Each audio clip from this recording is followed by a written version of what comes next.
Salam damai sejahtera dalam kasih Tuhan Yesus Kristus.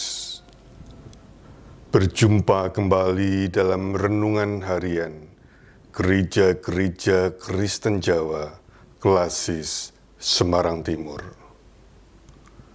Saudara yang terkasih, janji dan bukti sesungguhnya adalah dua hal yang tak terpisahkan.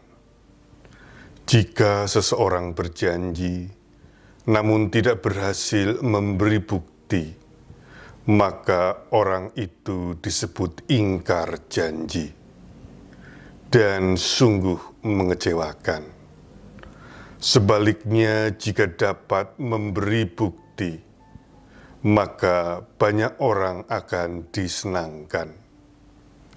Namun dalam kenyataannya, memang tidak selalu mudah untuk mewujudkan janji menjadi bukti. Mengapa susah? Bisa jadi karena orang yang berjanji memiliki kendala dan bermasalah. Bisa juga karena orang yang merasa menerima janji memang tidak mau tahu dan tidak mau memahami. Pada saat ini, marilah kita merenungkan firman Tuhan dari Injil Matius pasal 12 ayat 38 hingga ayat 41. Pada waktu itu berkatalah beberapa ahli Taurat dan orang Farisi kepada Yesus, "Guru, kami ingin melihat suatu tanda dari Engkau." Jawabnya kepada mereka, "Generasi yang jahat dan tidak setia ini menuntut suatu tanda, tetapi kepada mereka tidak akan diberikan tanda selain tanda Nabi Yunus. Sebab seperti Yunus tinggal di dalam perut ikan besar 3 hari 3 malam, demikian juga Anak Manusia akan tinggal di dalam rahim bumi 3 hari 3 malam. Pada waktu penghakiman, orang-orang Niniwe akan bangkit bersama generasi ini dan menghakimi mereka. Sebab orang-orang Niniwe itu bertobat ketika mendengar pemberitaan Yunus, dan sesungguhnya yang ada di sini lebih daripada Yunus." Demikianlah sabda Tuhan. Saudara yang terkasih, dalam transaksi jual beli, biasanya ada nota atau kwitansi sebagai alat bukti. Namun kwitansi yang menurut lokal wisdom Jawa ini, itu berarti kwitan sah dadi saksi. Tidak selamanya dapat menjadi tanda bukti yang asli. Kadang aspal, asli tapi palsu. Bukan karena kwitansinya hasil scan atau fotokopi, tetapi tidak jarang terjadi kwitansi itu telah mengalami modifikasi. Beli 5 minta ditulis 10, harga 100 minta ditulis 200. Ternyata kwitansi pun tidak selalu menjadi tanda bukti saksi yang memadai. Kejujuran telah banyak mengalami degradasi akibat tindakan manipulasi. Beberapa ahli Taurat dan orang Farisi yang datang kepada Yesus seolah-olah menuntut untuk menunjukkan tanda bukti bahwa ia adalah Mesias yang asli.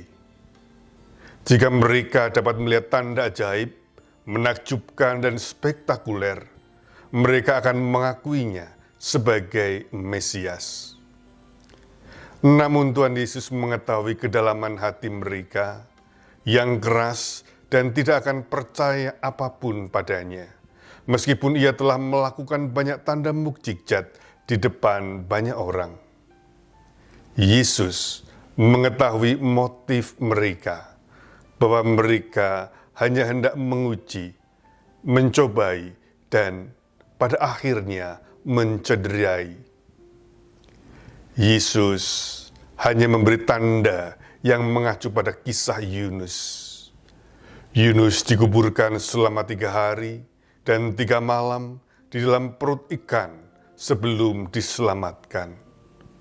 Seperti Yesus yang selama 3 hari mengalami kematian lalu bangkit. Sayangnya, orang Niniwe bersedia bertobat, namun ahli Taurat dan orang Farisi tidak. Saudara yang terkasih, kita mungkin sering mencari tanda ajaib yang diharapkan dapat semakin meyakinkan diri kita bahwa Tuhan hadir, bekerja, dan mengasihi kita.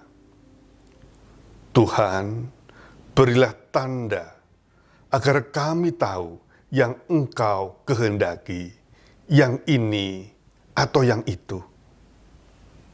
Saudara, namun dalam bacaan pagi ini, Tuhan Yesus menyatakan bahwa iman yang sesungguhnya justru dinyatakan dengan keberserahan tanpa syarat.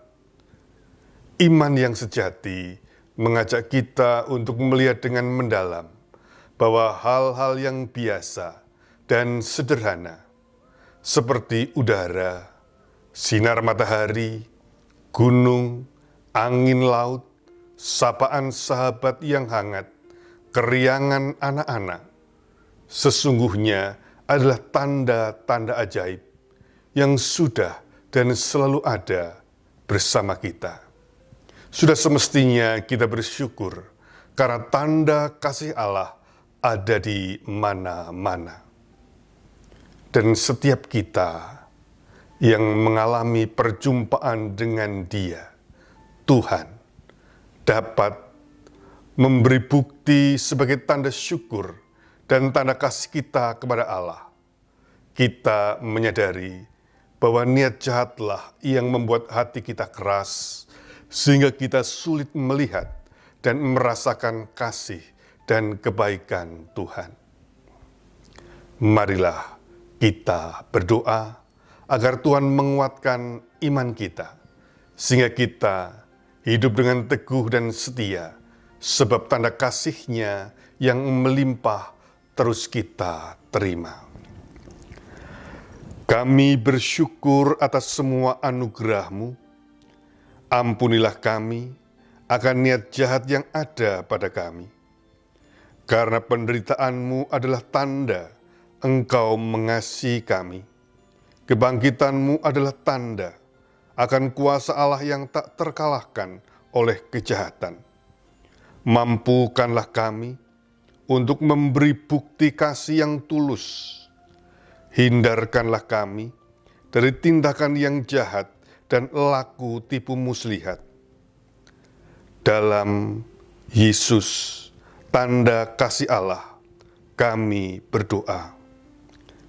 Amin. Tuhan memberkati.